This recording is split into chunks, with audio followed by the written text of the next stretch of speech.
This is not an ordinary portrait. It's called The Fortunate Slave, and it was painted in 1734 by the English painter William Hall.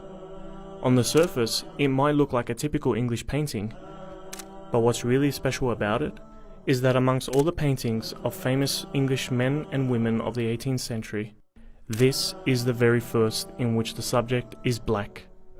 And once you know the story of its subject, Ayuba Suleiman Diallo, you'll see what makes this painting extraordinary. Born and raised in eastern Senegal to a prominent Muslim family, Diallo was known for his great intelligence and memory from a young age.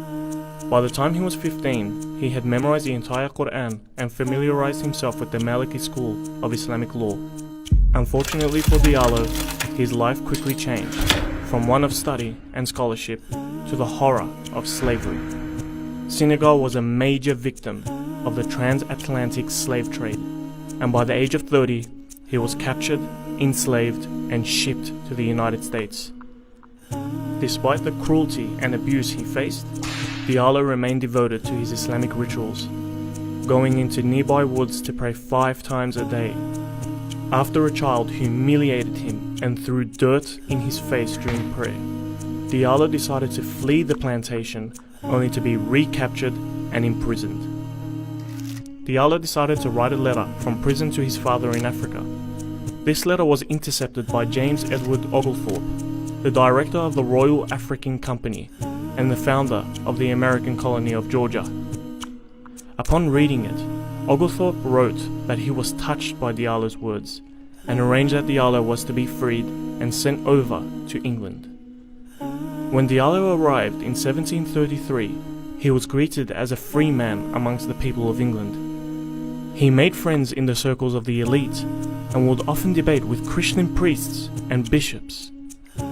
At a time known for its extreme racial prejudice, people were impressed with his intelligence, monotheistic beliefs, and piety. Diallo was approached by William Hall to paint his now famous portrait.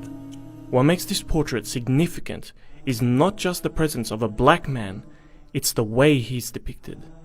When people of African descent were painted in the 18th century, they were almost always shown in racist and demeaning ways. Facial features were exaggerated unnaturally, and they were never the subject of the painting, usually being reduced to the background as scary and inhuman figures. This portrait was the first to depict an African Muslim ex-slave as not only human, but noble. His posture and frontal direction were chosen to make him more likable, and his expression is pleasant, rather than evil or disturbed. However, what really stands out is the red book hung around his neck. This book is one of 3 Qur'ans Diallo had written purely from memory during his imprisonment. In many ways, this portrait sums up his incredible story. A profoundly religious West African man, enslaved and abused, who won respect and freedom from a society that believed he was inferior, and who throughout his years in slavery never lost pride in his identity as a black Muslim.